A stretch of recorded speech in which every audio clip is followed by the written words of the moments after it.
Attendees are in listen-only mode. Hi, everyone. This is Sarah Butler with Faith Trust Institute. I want to welcome you to today's webinar, How Teens Are Creating Healthy Relationships in the Age of Snapchat. So we'll begin our presentation in just a moment, but first I want to go over some technical information. First of all, you should be able to hear me as well as see the technical information slide on your screen. If you're having problems with the sound, please check to make sure that your speakers or headset are plugged in and that you have the volume turned up. If you're having other technical problems, I recommend that you exit the webinar, return to the link in your email, and then try to reconnect that way. It should take care of the problem. We welcome your questions today. We'd love to hear from you, so you can submit your questions anytime using the question box on the right side of your screen. I'll hold on to all the questions until the last 15 minutes or so, and we'll have time for question and answers at that point. If you don't see the question box, click on the small orange arrow on your screen. You can see a little illustration here, and that will expand the feature options. The slides you see on the screen today will be sent to you as a PDF later this afternoon, so you'll have them as a resource. And lastly, we're recording this webinar to make it available to those who can't join the live presentation. I want to introduce our presenter, Lydia Mulkey. She is the Youth Ministry Director of the Community Church of Sebastopol, UCC. She completed her Master's of Divinity at Pacific School of Religion in May of last year, and she has served in children and youth ministry at churches in the Bay Area, Los Angeles, and Tennessee. She also serves on the Outdoor Ministries Committee for the Northern California Nevada Conference of the UCC. She's presented several webinars on teens and social media and creating social media policies, and you can find recordings of those on our website if you're interested. I can include those as a link on the PDF that I send you this afternoon. So I'm going to turn it over to Lydia, and audience members, please send your questions anytime. We'd love to hear from you. Hi everyone, so glad to have you here, and I'm excited for this conversation. I want to start by telling you that this webinar is really going to be about the conversations that we need to have with teens about healthy relationships, and what I have been finding as I have those conversations with the teens that I work with. In particular, we're going to focus on the retreat that I just had with my youth group. So I just want you to know that even though Snapchat is in the title, the focus today is going to be on the how teens are creating healthy relationships part, and that Snapchat part is to give you a little context. So before we get started, let's have a little poll so that I know who you are. So if you will let me know which of these categories you fit into. That'll help me know how to tailor our conversation today.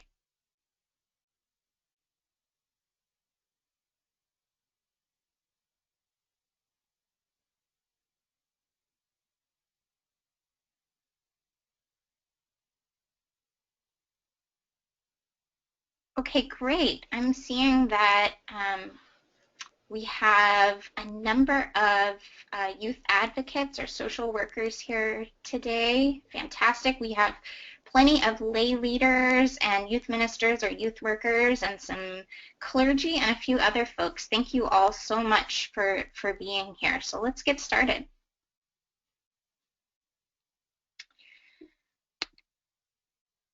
So the first question for us today is, why should we focus on healthy relationships? We have so many topics that we want to cover with teens. For me, being in a church setting, I want to cover, sacred stories and spiritual growth and how to participate in church life, and there are so many things that I could be talking about. So why talk about healthy relationships? Well, the first reason is that relationship building is so important in teenage years. Many of our psychosocial models name relationship building, peer relationships, as the work of the teenage years. This is what we are doing during adolescence. And so to To not focus on this, to not talk about this, is to miss the important task that our teenagers are engaging in. And the other reason is that dating violence is too common. You'll see some statistics there. Nearly 1.5 million high school students nationwide experience physical abuse from a dating partner in a single year.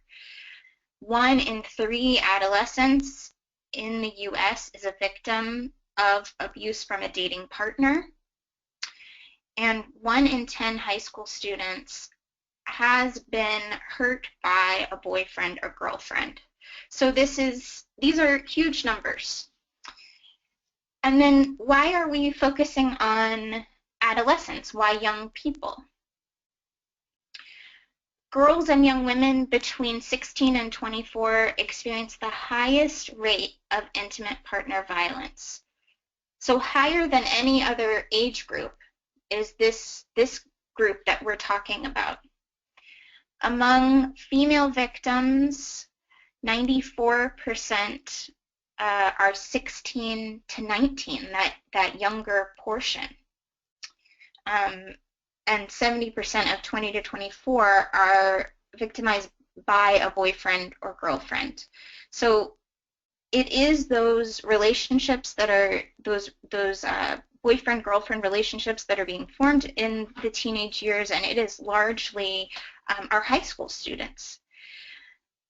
We know that violent behavior typically begins between 12 and 18 in these teenage years, and the severity of the violence is often greater in cases where the pattern of abuse was established in adolescence.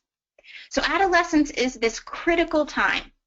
This is the formative time for relationship development, and we have, as people who work with teens, an opportunity to guide students toward making the healthiest choices that they can. And then for those of us who are in the church setting, why are we doing this at church? First of all, this is a sacred conversation. And second of all, my teens have said that some of what we talked about doesn't get covered anywhere else. This doesn't happen in the conversations that they have about sex and dating at school. And some of them talked about the conversations that they were having at school as being difficult or awkward in that setting. They especially noticed that for some of them, the adults in the room were particularly uncomfortable. And so for those teens who expressed that concern, I wanted this to be a natural conversation and one that took place in sacred time and space. So I want to talk a little bit about how I prepared and how at our church we got ready for this conversation with our teens. We used Faith Trust Institute's curriculum, Love, All That, and More, and we did it during a weekend retreat. And I'm excited to share this curriculum with you. We're going to talk about it today.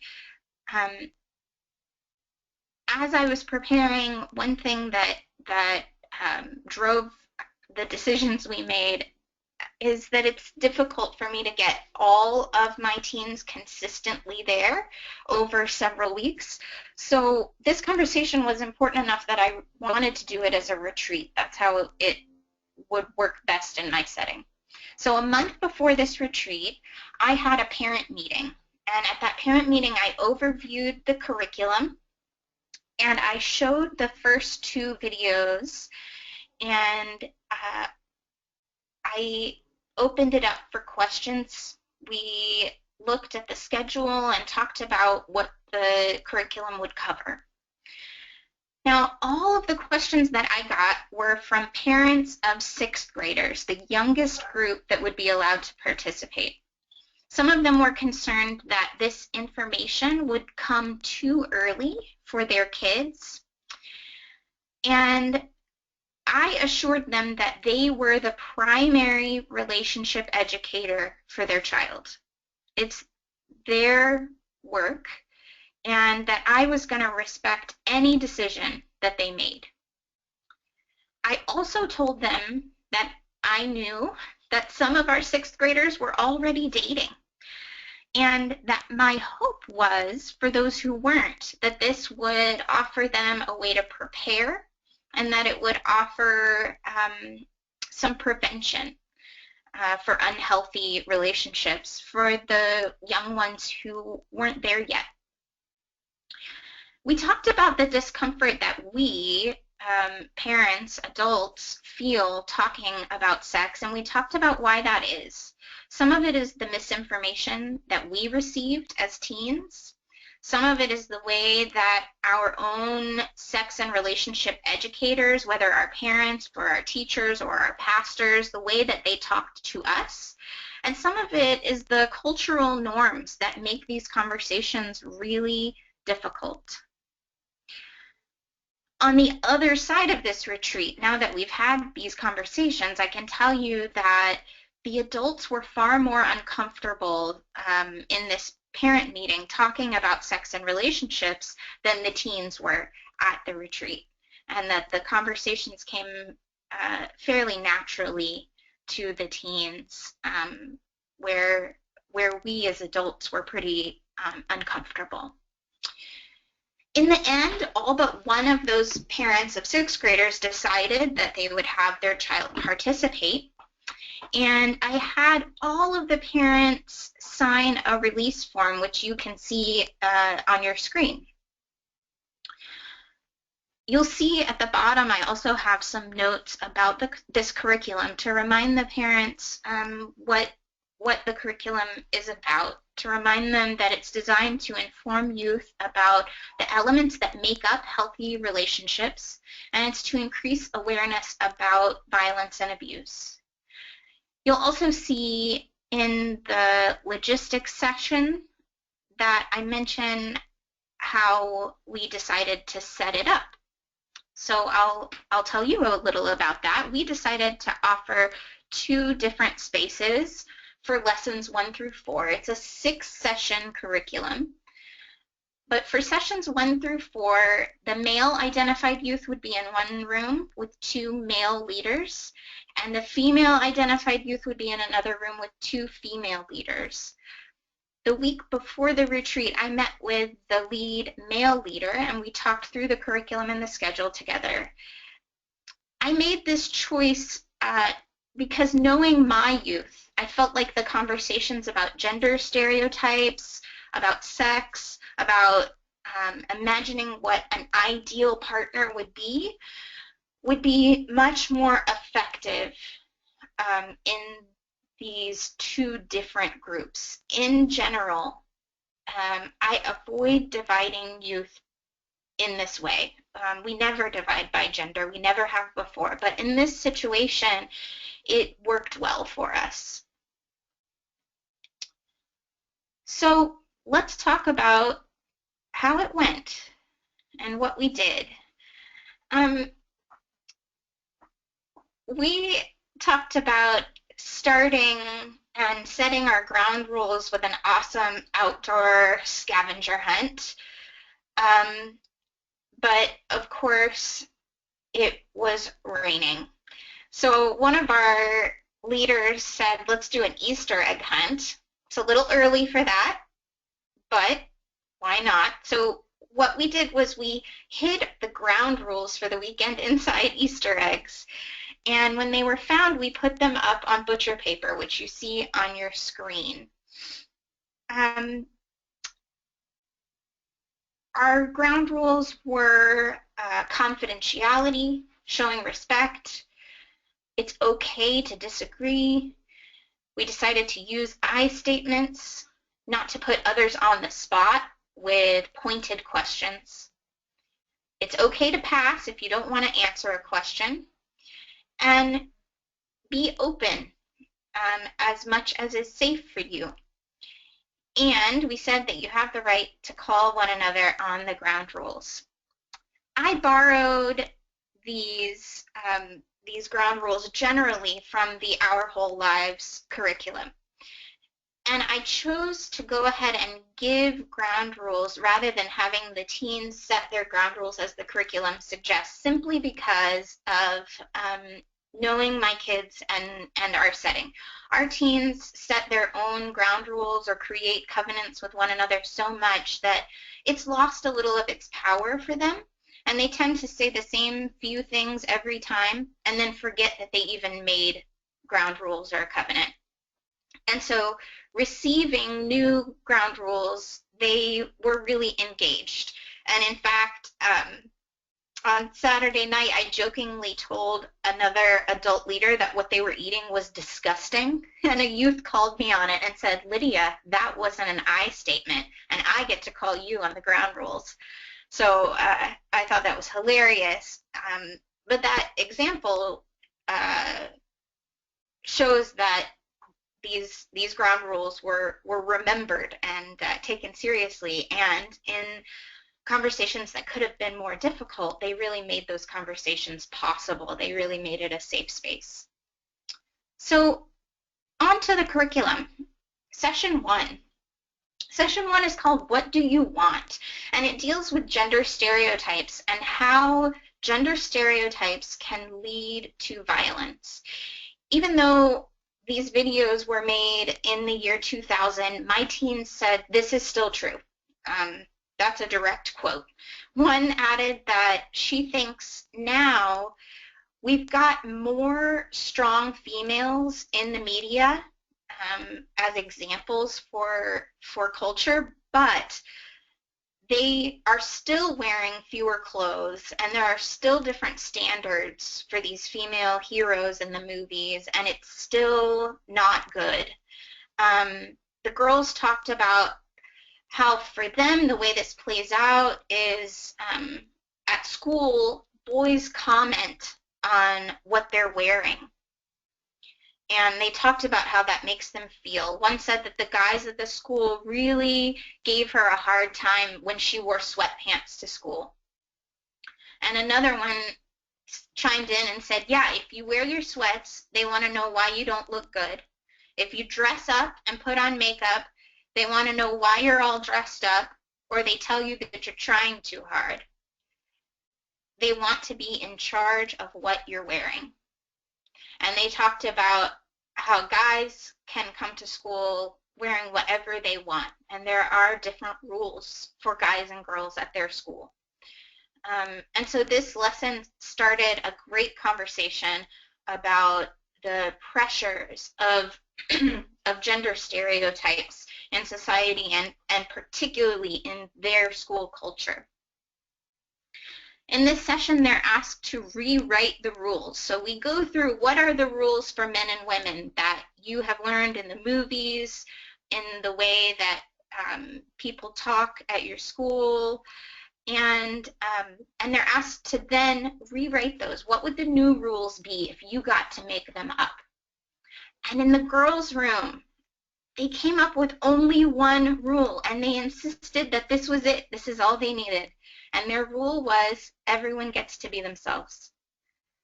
They said it covered everything, and it's the only rule there should ever be. And I have to admit, I was really impressed. This really is the only rule they needed.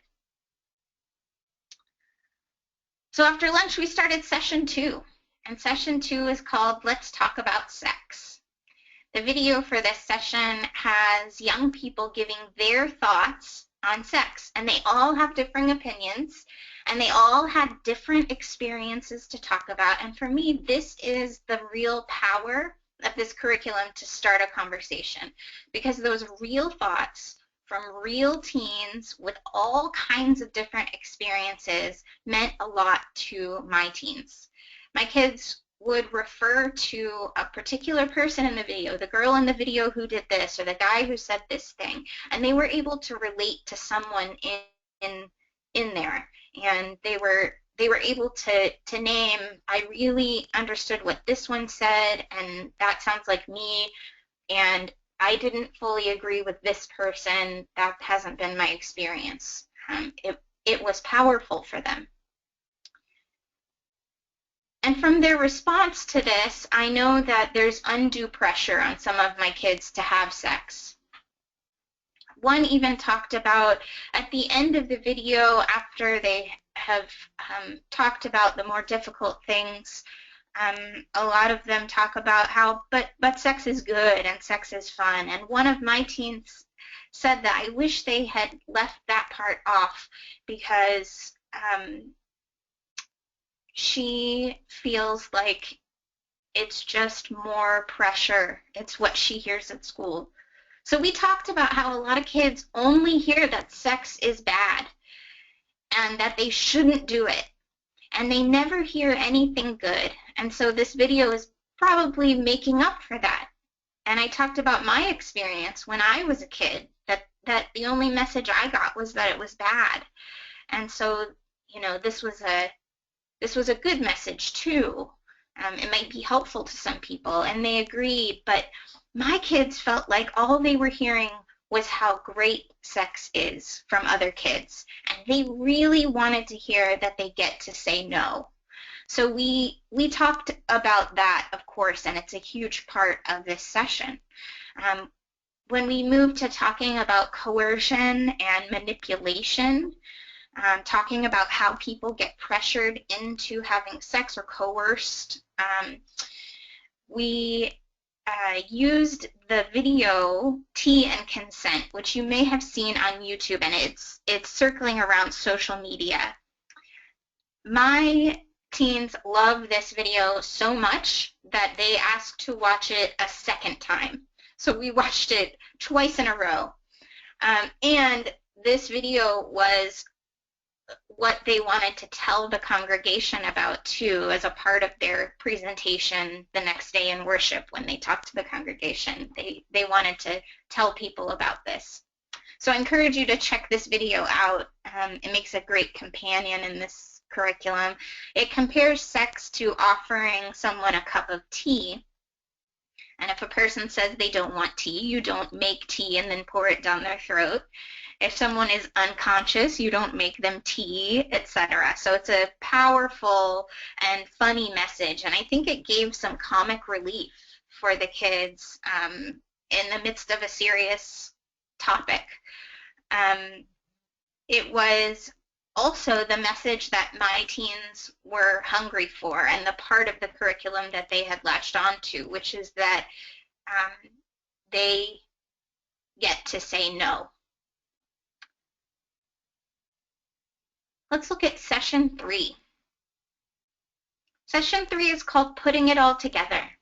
And this session talks about the ingredients that make up a great relationship. And it emphasizes that all relationships have conflict, but the way that we deal with conflict is what matters. The students were able to name all of the ingredients of a great relationship that they heard in the video. I was surprised at how closely they were paying attention and how gripping the information was for them. Problems teenagers have in relationships, and they said that there were a lot of problems. And I thought this was a great insight. They talked a long time about how as teenagers they're doing this for the very first time and they don't know how it works yet. They were really honest about how difficult they and their peers find relationships. They talked about jealousy and fighting and how those could lead to violence. And at this point, we handed out the graphic that you see in front of you. On the left is the power and control wheel, and on the right is the equality wheel. We walked through each part of the wheel, and we used it to write down the things that we wanted in a relationship. So I asked them to look at the spokes of the equality wheel to help them make their list of what they wanted for a relationship. As we were looking at these, my co-leader in the girls session talked about how when she has been in relationships, sometimes she's been able to justify things that were on the power and control wheel. and that in the midst of the relationship, she's been able to tell herself that it was okay. And she talked about what a great tool this is to look at when you're in a relationship, because having it on paper makes it more real, and it's difficult to deny that it's happening or justify it away when you have it on paper. So I'm really glad that my teens have this resource. After all this information, it was time to run it out. So we went in the gym and ran out all that energy and then moved on to session 4. And session 4 is called Wanted, a Great Relationship. So as a group, we made a list of things that we want in a relationship. And you'll notice that the things that they came up with apply to all relationships, dating and friendship and every kind. To help them think about this, the curriculum includes great questions like, how would you want this person to act at school? How would you want them to act when you're alone? And many more. And I feel like this list they came up with is a great list. So we went from this list to the next activity in the curriculum, which is writing interview questions. If you were able to interview someone that you were entering a relationship with, what might you ask them to find out if they had these qualities that you named in an ideal partner? And they shared their interview questions, and some of my favorites that they came up with were, how do you show your family that you love them? When do you feel the happiest? When have you gotten really angry, and what did you do? And my teens felt like a lot of the questions that they came up with, they actually would ask the next time they were getting to know someone. And they felt like these questions could be really helpful and very practical. So for session 5, dating, proceed with caution, we brought everyone back together. So all genders back together in the same room. And we numbered off into groups, and they went away to work on a risky situation and decide how they would handle it. A leader went with each group as well. And then they came back and presented a skit to show one way to deal with the risky situation that they had been given. And there are lots of risky situations offered in the curriculum. So when they came back to present their skits, we saw one where someone called her friend, and the friend said her boyfriend wouldn't let them be friends anymore. And the girl decided that she would find her friend later to talk about what was going on with the boyfriend. And her friend ended up realizing that her boyfriend was being too controlling. We saw another skit where someone on a first date was asking really uncomfortable questions, and the other person chose to get up and leave the date early. And then we saw another skit that presented 2 different ways to break up with someone. In one scenario, the breakup was quick and rude. And in the other, the person who wanted to break up communicated how they were feeling and remained calm while still insisting that they had to break up. So they wrote all of these great skits, and then we debriefed after each one and talked about what they saw, what they liked, what they would change, and it was a great activity for my kids. The next thing we did, because technology is changing so quickly, this curriculum doesn't include all of the social media pressures and risky situations that today's teens encounter on social media. So in addition to the role plays, we took some time to talk just about social media. And here's what I learned. The young adolescents in my group were the most afraid of strangers on social media. And so I talked with them about how it's good for them to use their privacy settings and to safeguard themselves against this. But I reminded them that the biggest danger for them to consider was with people that they know. And the older adolescents seemed a little more plugged into this. They were most concerned that their peers would be cruel to them on social media. And they told stories about a few experiences where someone had been cruel to one of their peers. All of them were very aware of the risks of social media, and they actually had more difficulty naming benefits. Many of the adults that I've worked with on this are really concerned that teens are oblivious to the risks of social media. But my experience was that they are extremely aware. So you can see the chart that we created on your screen. And we used the 4 most popular social media platforms for my teens and talked about the benefits and the risks. My group is most familiar with Instagram, and they were very easily able to name ways that it was risky and to name ways that it was beneficial in a relationship. Overall, they felt like the greatest risk on all social media platforms was cyberbullying. And overall, they felt that the biggest benefit of social media was connection, which is a very important ingredient in creating healthy relationships. So we covered privacy settings, the importance of knowing how to use the platform well, using good judgment about what to share, and ways to get the most out of each platform.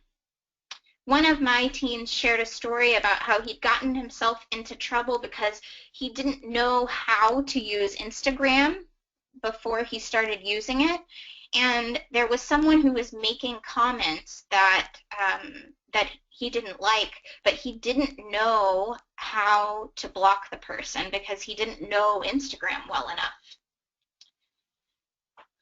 So we spent some time talking about getting to know these platforms, and that's important for us as well as we talk to teens about social media. We talked about how they could hurt their relationships on social media, and they talked about sharing too much, about venting about your relationship online when you're having a conflict, and they talked about getting jealous of other people. They also talked about double standards on social media and how girls are expected to look, quote, hot. They said that on Snapchat, because you could just send it to your friends, you could be yourself more. But it took them a while to get there. They took the longest to come up with the benefits of Snapchat. Even though most of them use it and love it, they spent a long time talking about the risks before they finally came up with the benefits. But finally we got to talking about how it's low pressure and it's a fun way to connect, and that's why they're using it. It's fun and it's silly. The last thing that I would mention about how they're using social media is that we talked about how they can look out for one another and keep each other safe in their relationships. Often, abuse or bullying can show up on social media. There can be clues there. We can see it out in the open. And they talked about how they are able to look out for each other and be good friends to each other by keeping an eye out on social media. So let's look at the last session. Session 6 is called Take Action. And we started just with a review. They talked about what they felt was most important, and it was great for for them, because they were in 2 separate rooms for the first 4 lessons, to get to share with each other. Most of them talked about equality and respect. Many of the boys said that they realized that they need to take a step back in their relationships, and they need to make sure that they're not taking control, because society has trained them to be in control and has taught them that that's what it means to be a man. And I have to say, if nothing else happened all weekend, hearing them say that would make the whole thing worth it to me. Many of the girls said that they want to remember now that they need to stand up for themselves and seek out relationships in which they are equals. Session 6 invites them to do a final project of some kind, to share what they've learned. So our final project was a report to the congregation about the retreat. And they decided to go session by session and explain the big ideas that they learned in worship the next day. I was delighted that our congregation was proud. They were really, really proud and so grateful to see these 10 teenagers talk about the importance of respect and equality and consent. It was a wonderful thing. When our weekend was over, all of the teens went home with worksheets, all the worksheets that they had filled out over the weekend, plus a list of resources that talked about healthy relationships, resources for domestic violence, and I put all of that on cardstock for them so that they could hold on to it, and those resources are also posted now in our youth room. It was a great weekend, and I'm really glad that we took time to have this important conversation, but I know that we're going to have to keep talking about it. And so I just want to share with you how I'm planning on continuing this conversation. The first thing I'm going to do is just follow up from the retreat during our regular youth group meetings. So I've got a few questions that I intend to ask. The first one is, what do you remember most from our conversations about healthy relationships now that it's been a little while? I want to see what they took home. The second question is, have you had conversations with anyone else about the retreat? Have you talked to your friends, your parents, your boyfriend, your girlfriend, any relationship that you have? Have you talked with anyone about what you learned? So I want to see if they're continuing this in their own lives and if anything came out of this for them in their relationships. Which brings me to my third question. Have you noticed any changes in your own relationships since our retreat? And my last question, do you feel like you can be a better resource to your friends when it comes to healthy relationships? I want to see if they are able to do that. I really hope that they can be a resource to their friends now. Statistically speaking, as we talked about at the beginning, they will know a victim of dating violence. And so I pray that they have the information that they need to be a resource and to make the healthiest decisions they can for themselves. My youth engaged in this curriculum in a way that tells me it really hit home for them, and it answered questions that they were asking. It's always been challenging for teens to create healthy relationships. As one of my teens said, and I told you earlier, this is all new to them.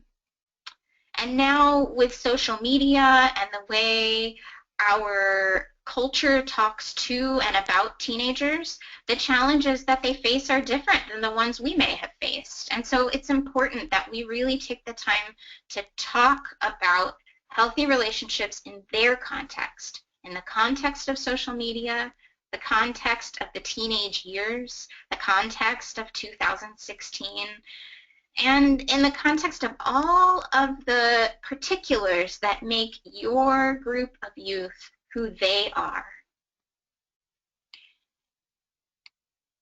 In this presentation, in the next few slides, there are resources for teens and for you. And I hope that you'll take a look at all these resources and that you will consider using the Love, All That, and More curriculum. And I hope that you'll add in whatever conversations are particular to your teens, the ones that we need to add in order to be relevant wherever you are and to be relevant in the year 2016. I pray that it'll help you facilitate a really great conversation with your youth like it did for me. So with that, I would be happy to do my best to answer any questions you have for me. Thank you, Lydia. That was very interesting. I'm glad that it was a successful retreat. I know that a lot of people would be very nervous taking on this this topic of sex and relationships with young adults and just not knowing how the outcome is going to be. You know, could go either way. So we have a question here about, you mentioned kind of bystander thinking, you know, looking out for each other on social media. Is that something that you kind of cover, the Good Samaritan sort of idea on a regular basis in your youth group? Good question. I think I need to talk about it more.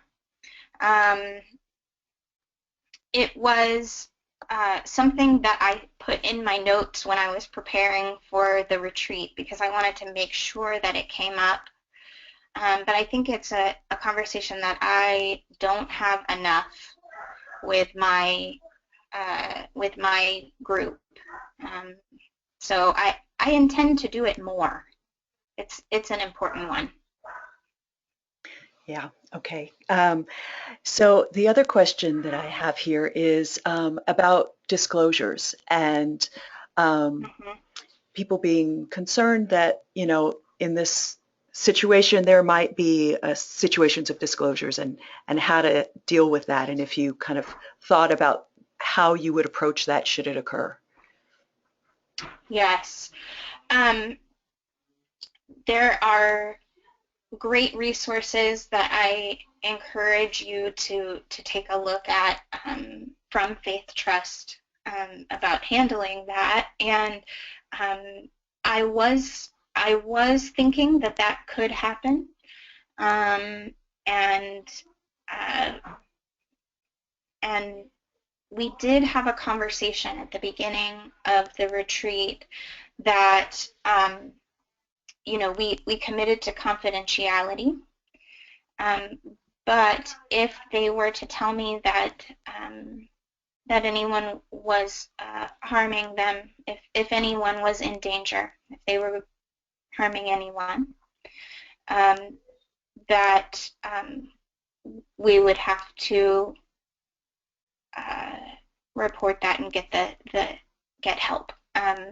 So we did go through that, but of course, you know, if that had happened, we want to say, you know, I believe you, and let's find safety for you, and then continue on with the reporting process. So that is something that if you're going to do this, you want to make sure that you're prepared for. It's kind of a follow-up question. Have you had a situation where domestic violence in a teen's home has come to light, or child abuse, or where you've actually had to address that? Yes, and if you do this for any amount of time, you will. You saw the statistics, and so it's bound to happen. It often happens in these kind of intense situations, so when we're on trips or when we are having a retreat, because a level of trust and safety is built. And so in those times, it's just important to be aware that could come up, and it definitely has for me. Okay, we have a logistics question about the retreat. What kind of setting did you choose, and was there a cost involved? Great question. We held the retreat at our church. We are set up well for it because we had 2 rooms right next door to each other that both had screens where I could project the videos. So that worked out really well. Um, and we were able to use a lot more of the church campus too. So we had plenty of space. We created a little space in each room where the kids sat in a circle and were able to have good discussions. And then cost, I did have a suggested donation of $20. Most of the families did pay that, and that was just to cover the food because we fed them 3 meals, and we took them out for ice cream on Saturday night. So yeah, we had a suggested donation. I didn't want cost to be a barrier for any of them. And just as to give a little bit more information about the curriculum, when you order the curriculum, it actually comes with an instructor's guide with questions, and the videos are separated out by topic. So there is a cost for buying the curriculum, but it's really pretty minimal, and it kind of gives you everything you need to do this. So there's that. There's a question here about sexting, and if that came up as part of the conversation. It did come up. We talked about when we were talking about Snapchat, particularly the idea of it not being permanent, of it immediately disappearing, and we talked about how that's not entirely true. That all of those are saved somewhere, that we can't access them, but other people can. And that led us to talk about sexting. We talked both about how we may think that those images will disappear, but in fact they may not. And we talked about how that can be used as a way to harass. And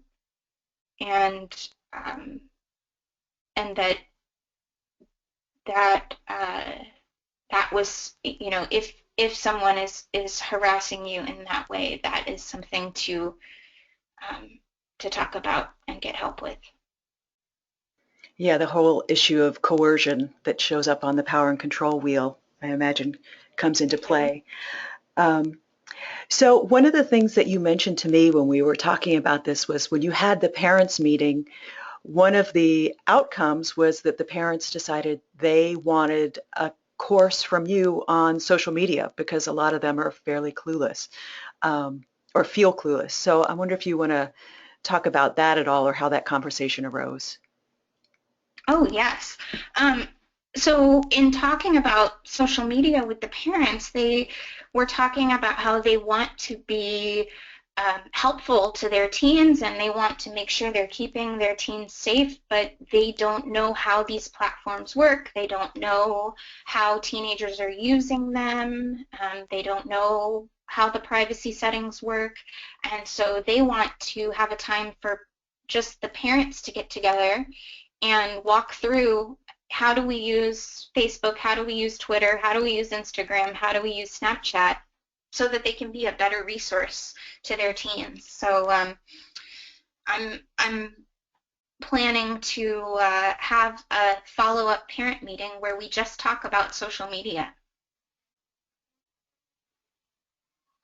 And you've done a webinar for us and worked in your own congregation of creating a social media policy.